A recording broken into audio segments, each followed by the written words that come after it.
Coping refers to conscious strategies used to reduce unpleasant emotions, right? And that's what we do. As a people, we use alcohol, we use marijuana. There's a lot of different things, pills, right? Some people use sports. People got different things and different ways that we use and do to cope with the anxiety, the stress of life, what we've been through, in the home, growing up, and as a young adolescent to an adult, even into a elderly man or elderly woman, we still use these coping mechanisms to get by. And not all of them are beneficial to our health and to our mind, to our spirit. Actually, the majority of our coping mechanisms are harmful to us, right? It says coping refers to conscious strategies used to reduce unpleasant emotions, right? Yeah, really, we just be trying to escape. I can remember smoking weed, just trying to escape, man. That's what Jay trying to do. Just trying to escape, man. Right? Coping strategies can be cognitions or behaviors, and can be individual or social. Coping is to deal with and overcome struggles and difficulties in life. It is a way for us to maintain our mental and emotional well-being. Yeah, a lot of times, if I ain't have a blunt, man, I ain't know what the hell I was gonna do. I felt like I was gonna go crazy, man. Just to be honest, man. Shit was so heavy. You wake up in the morning, that's the first thing you do. You ain't pray. You didn't brush your teeth, man. You didn't do nothing, man. You just open your eyes, rolled over, grabbed a lighter. You already had one rolled up. So what are we gonna do, as a people to get over these things, man, and learn just to trust in the Most High? It's somewhere along the line we forgot how to trust in our God, in our power. Israel is a prince of the power. You got power with the Most High, man. What happened that you stopped trusting in the Most High? You trust in the weed, you trust in the alcohol, you trust in Esau, man. You trust in this place, right? You trust in yourself. You trust in everything but the living God, right? Coping mechanisms are the pattern and behaviors we fall back on to try to deal with unusually stressful situations. We often lean on these strategies to keep ourselves calm until we adjust to change, right? Adjust to change, man. There's a lot of changes that happen in the so-called black home, man. Your pops leave, your mom may be strung out on drugs, or she just may be out there. Hey, you may lose a loved one to gang violence. Black on black crime. There's drugs in the community. You go to these schools, they don't teach. I mean, damn, how as a people do you cope with these things? I mean, they would make us seem like we're not humans. Like we're not alive, like we're animals. Now you go to these so-called Caucasian communities, they got classes for this and classes for that. Billy shoots up the whole mall, and then everybody hugs him and say he was bullied in school. He deserves a hug and all this stuff. How do we cope, right?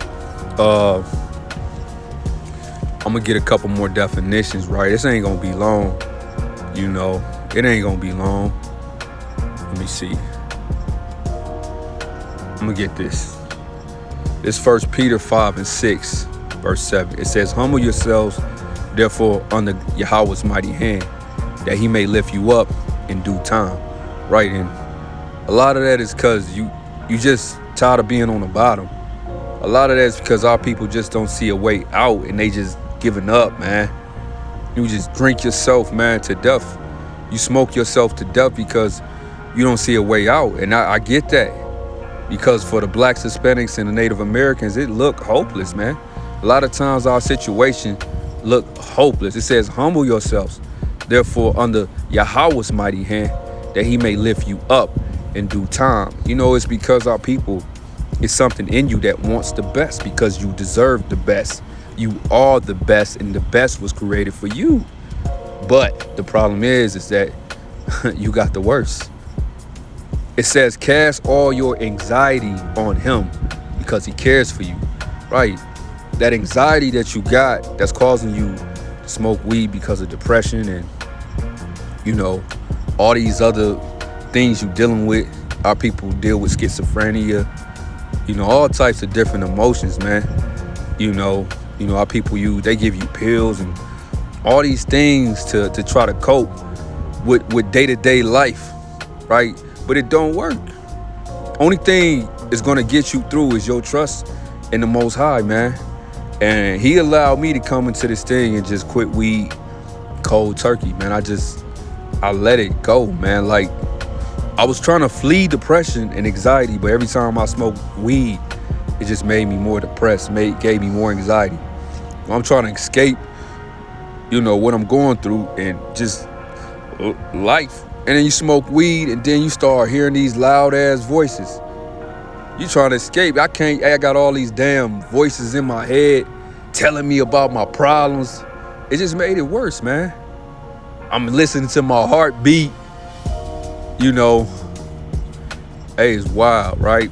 It says, but cast your anxiety on him because he cares for you. I'm gonna get the definition of anxiety, right? Let's see. Anxiety, a feeling of worry, nervousness, or unease, typically about an imminent event or something with an uncertain outcome. Man, that's crazy. Yeah.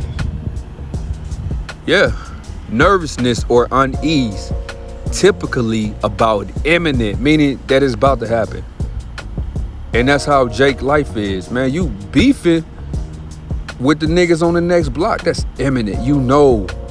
It's just a matter of time for y'all see each other at the gas station, out in traffic, at a party. Imminent. What we call imminent in the hood is on site. So we know an on site event is going to happen, and every brother in the hood it's imminent, right? On site event or something with an uncertain outcome. You don't know if you're going to have to kill somebody or you're going to get killed. You don't know if you're going to get locked up. You got a warrant. You just caught another case. It's just, man, you're going through all these things, man. You got a kid on the way. You don't know. Your father wasn't in your life. You don't know how you're going to take care of this kid. What you call your BM, your baby mama tripping. It's a lot, man. There's a lot that we've been through as a people. It is not an excuse, but it is reality. It's reality. It's what we face as a people, right? It says desire to do something typically accompanied by unease, right?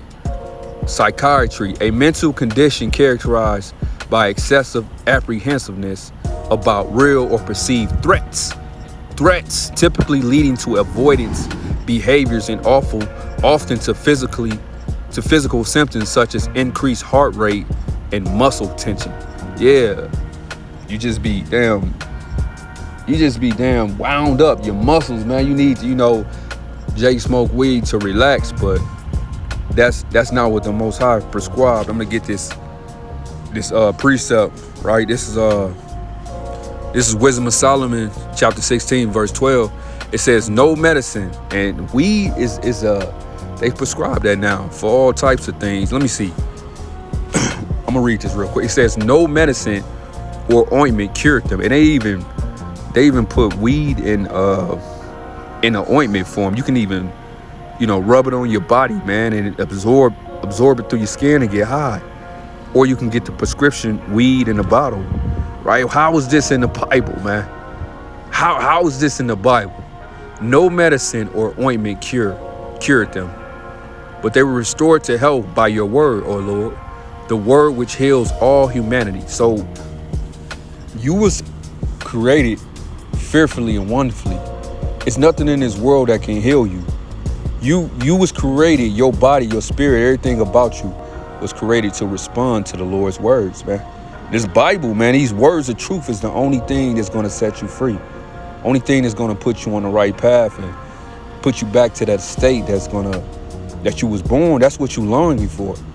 That's why you smoke weed and you drink and you try to go to Christian church, and that's not it. You try this and that's not it.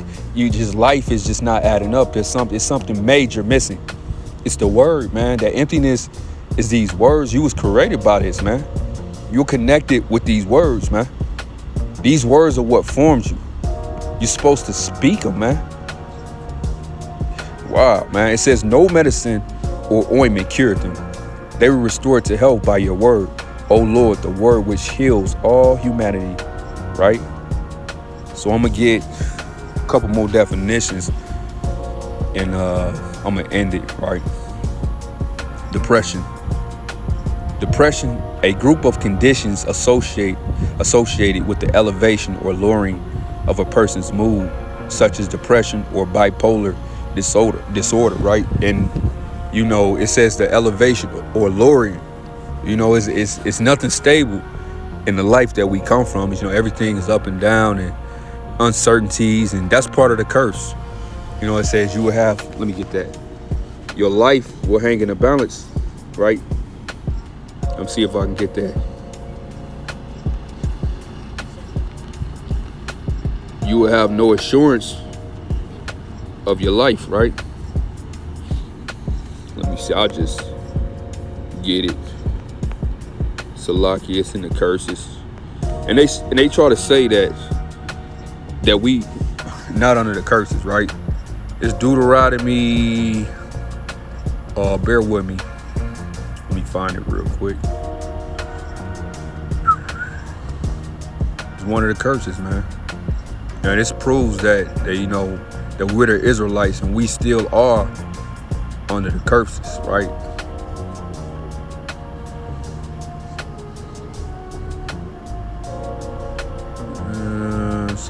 Salakia. Your life shall hang in the balance, right? Yeah, I think it might be. Hold on. We gonna track it down. Just bear with me. Here it go. Right here. 65. Right? It says, and among these nations shalt thou find no ease, neither shall the sole of thy foot have rest. But the Lord shall give thee a trembling heart and failing of eyes and sorrow of mind. 66, right? This is that imminent danger. And thy life shall hang in doubt before thee, and thou shalt fear day and night, and shall have none assurance of thy life. That's that imminent threat. That's that on sight, man. And thy life shall hang in doubt before thee. Yeah, I can remember, man, you know, feeling like today is the day that I'm gonna die, man. You know, I was out there heavy, tough, you know. You know, a lot of days I got up, I felt like this the day that I'm gonna die. Like, I just knew it. I mean, my life was hanging in a balance, man. I had people telling me that I need to get up out of here. You know, you got money on your head. You got to move from this place, and you know the police looking for you too. You done messed up and sold to the wrong people. You know, just imminent threat, imminent danger, man. Smoking from dusk till dawn, trapped, man, trapped. But I'm here as an example to tell Jake, man, there's a way out, man. I'm proof of it. And nobody smoke more weed than me, man. Nobody, man. Right? It says 67. In the morning thou shalt say, would God it were even. And at even thou shalt say, would God it were morning. For fear of thine heart, wherewith thou shalt fear, for the sight of thy eyes which thou shalt see. Right? In the morning you're gonna be ready to get the day over. Right? And then the next day you're gonna, you just trying to get to the end of the day, man. You just trying to get past it, man. You know, you just trying to get through it, man. You know, and whatever you have to do to get through that day, that coping mechanism, you're gonna do, right? I got a couple more. Get another definition. Right?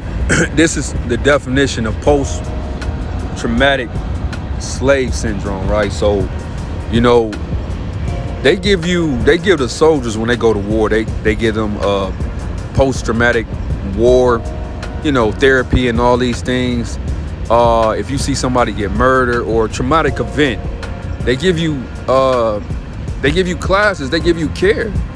You know, they allow you to talk about it, and they somebody sit down and say, that was very rough what you went through. You know, they allow you to vent, get these things out, cry, heal from these events.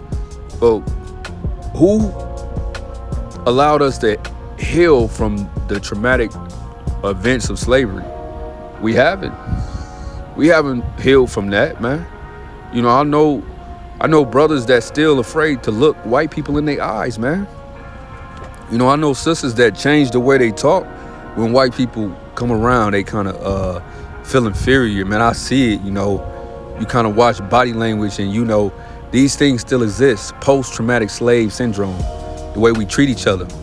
You know, the way how Esau can walk in our neighborhood and be safe as hell, but you in danger. How are you in more danger in your own neighborhood than the people that put you in slavery, that kidnapped you and put you on slave ships and drug you over there? How are they safer in your neighborhood than people that look like you, people that went in slavery with you, people that are in the same condition as you? That's post-traumatic slave syndrome. That's house nigga versus field nigga. That's Willie Lynch. That's the dark skin versus the light skin. That's the mother against the father. The mother versus the daughter. The son versus the father. That's traumatic slave syndrome. That's the things that we sing, right? It says multi-generational trauma together with continued oppression and absence of opportunity to access of benefits available in the society. That's deep, man. Multi-generational trauma, right? Coupled with continued oppression, plus the absence of opportunity to access the benefits available in the society. Everybody's doing better but you. You don't have access to a loan. You don't have access to proper education, proper health care, right? You don't have access to therapy. All these things, grants and loans, and what they got on the other side of the tracks. You don't have access to it, but you see it. You see it, right? It says multi-generational trauma. Yeah, it's even worse when you realize that, damn, I said I wouldn't be like my pops. I said I wouldn't do those things, and then you start, damn, you're doing the same thing my pops did, my grandfather did, his dad did. Yeah, because you in the same trap. You see our sisters, man. They swear they not gonna be like they mom, but you can't escape the curses, man. Then you start having compassion. You thought your mom, your dad was wrong, but shit, they had it worse than you, man. And you look back and you like, damn, they kind of sacrificed everything for me, but I just couldn't see it. And you get understanding about the thing. It says multi-generational trauma. They was going through the same shit you going through, man. It says continue with oppression. That's what it just make it bad, man. So I'm gonna get this. It says post-traumatic stress disorder arising from the experience of slavery transmitted across generations down to the present day, along with the stress of contemporary racial prejudice via racial microaggressions. Right. People that's racist, they blatantly racist, but then they say they love black people. That's what we deal with. Microaggression, racial racism, right? This manifests as a psychological, spiritual, emotional, and behavioral syndrome that results in lack of self-esteem. That's why you treat your brother so bad, because he looks like you. And you treat him bad because you hate yourself. That's why you jealous, the sisters jealous of one another, because she looks like you. When you look at her, you see yourself, but you lack self-esteem, so you cut her down because you feel cut down. And that's a result of post-traumatic slave syndrome, right? It says lack of self-esteem, persistence, feelings of anger, and internalized racist beliefs, right? Jake is mad, man. Salakia, man. My daughter got the Instagram on my phone going. But I got another definition. Let me get this scripture, right? And I'm gonna end it here. The second Ezra 14:13 says, "Now therefore set thine house in order and reprove thy people. Comfort such of them as be in trouble, and now renounce corruption." It's time for our people to comfort one another, man. To realize that we in this together. That's why the Lord put us over here together. We got to work together to get up out of this thing, man. That's what it takes, man. The Lord, man, if you got children, it grieves your heart. You get upset when you see your children fight. And they be fighting over petty stuff, unnecessary stuff. That's why we fight now, man. We fighting over fold-up chairs and, unnecessary things, man. We fighting over, camp logos and, things that are unnecessary. And I don't care what camp member, what camp leader say what. It's not a beautiful thing when the Lord look down and see his children fighting amongst each other, man. Israel was tightly knit. Israel was always tightly knit. And that's the whole thing about, let me get this precept. That's what this thing is about. It's about brotherly love. You can know 1,000 million precepts, but if you have not charity, what it's not gaining you. It's for nothing. It's vanity. I don't care who you say you is, man. You don't love your brother. You in darkness, man. You don't get that part. Paul said, even though those brothers was going on, even though those brothers was in the dark, even though those brothers was considered Gentiles, he said, brother, my heart's desire is that all Israel, he still didn't care. He said all Israel might be saved, man. He didn't say, oh, this brother that's over there, they doctoring off. I hope they get cut off. No. That was the wrong spirit to be in. Paul said that all Israel might be saved, right? So I'm going to get what I want. Sirach, I believe 17 and 14, right? 14, right? Sirach 17 and 14, right? And he said unto them, beware of all unrighteousness. And he gave every man commandment concerning his neighbor, right? That's what the commandment is basically about, is how to treat one another. The commandments is concerning your neighbor. I'm going to get that real quick. Romans 13 and 8. Romans 13 and 8, man, because we need healing. That's the whole point, man. And it's going to be impossible for you, just try to heal yourself. We need to be healed as a people. A lot of times when you try to help heal somebody else, healing is within that. You find yourself healing yourself, man. Because when you help people, it put a smile on your face, man. The Lord designed it. He said if your brother asks to go a mile, go with him 2 miles. Why? It's a purpose. It's a purpose in all this, man. Right? We're linked. This is Romans. Salakia. Damn, mosquito bit the hell out of me. This is Romans chapter 13, verse 8. It says, "Owe no man anything but to love one another," right? "For he that loveth another hath fulfilled the law," right? "For this, thou shalt not commit adultery, thou shalt not kill, thou shalt not steal, thou shalt not bear false witness, thou shalt not covet. And if there be any other commandment, it is briefly comprehended in this saying, namely, thou shalt love thy neighbor as thyself." So that's what the commandment is about your neighbor. That's why the law is so important. It's to build the nation. It's to set us apart, right? But he said, he summed it up, and that goes over the Christian head. Love thy, and this he summed all these things in love thy neighbor as thyself, right? So I'm gonna get this and then I'm gonna end it, right? It says, "Now therefore set thine house in order and reprove thy people. Comfort such of them as be in trouble, and now renounce corruption," right? Verse 14. "Let go from thee mortal thoughts. Cast away the burdens of man and put off now the weak nature. It's time to put off that weak nature, man. Hiding, running from your problems, running from life, running from reality situations. That's the weak nature. The Lord said, cast that off. It's time for you to stand tall and face life. Face the consequences of the choices that you made. Face that, this is slavery that you in. Face that you need to be saved.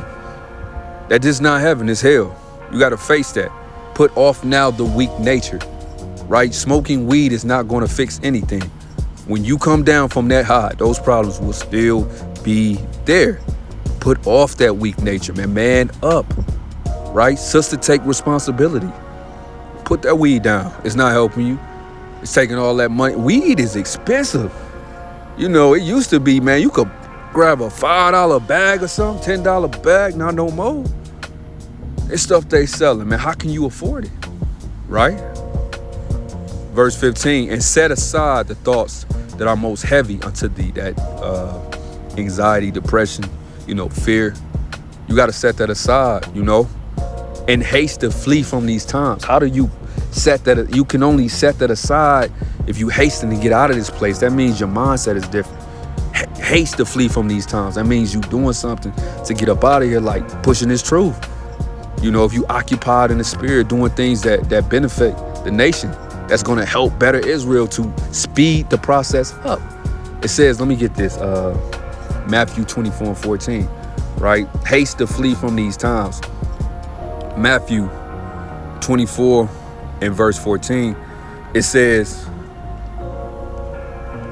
and this gospel of the kingdom shall be preached in all the world for a witness unto all nations, and then shall the end come.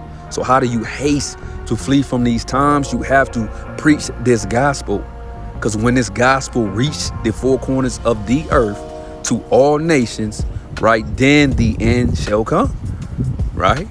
So with that, I want to say shalom, and get your strength through the Most High, through his words. It's going to carry you. Shalom.